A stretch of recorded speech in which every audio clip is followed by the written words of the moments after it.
दोस्तों, आज हम आपको कुमाऊं के एक ऐसे देवता के बारे में बताने जा रहे हैं जो न्याय के देवता के रूप में जाने जाते हैं। मान्यता है कि गोलू देवता के दरबार में त्वरित न्याय प्राप्त होता है और मनोकामना की पूर्ति होती है।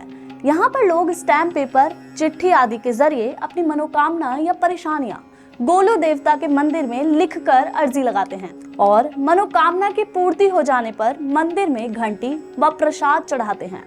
ये प्रथा कई सदियों से चली आ रही है और गोलू देवता के घोड़ा खाल, चितई और अन्य मंदिर में लटकी करोड़ों घंटियां इस बात की गवाही देती हैं कि गोलू देवता के घोड़ा खाल मंदिर में कई हस्तियों समेत अंग्रेज अधिकारियों ने भी घंटियां अर्पित की है।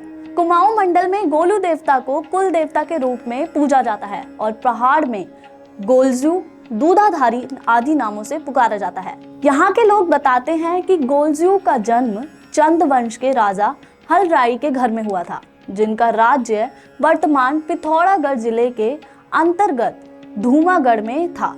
हलराई राजा की 7 पत्नियां थीं और उनकी एक भी संतान नहीं थी। राजा हलराई की 8वीं पत्नी पंचनाम देवताओं की बहन कलिंगा से थी, जिनसे उन्हें वरदान स्वरूप पुत्र की प्राप्ति हुई।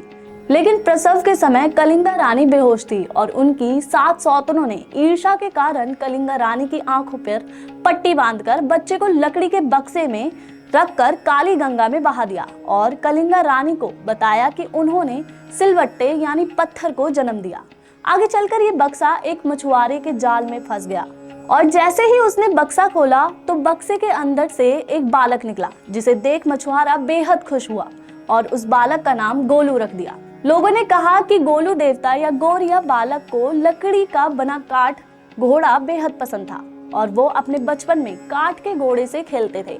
एक बार जब गौरिया बालक काठ के घोड़े को पानी पिलाने लगे तो वहां मौजूद राजा की 7 रानियां हंसने लगी और उनका मजाक उड़ाने लगी। तब गौरिया बालक ने रानियों से कहा कि जिस प्रकार एक महिला सिलवट्टे को जन्म दे सकती है तो काठ का घोड़ा भी पानी पी सकता है। जैसे ही ये बात राजा तक पहुंची तो सारा भेद खुल गया और राजा द्वारा रानियों को मृत्यु दंड की सजा सुनाई।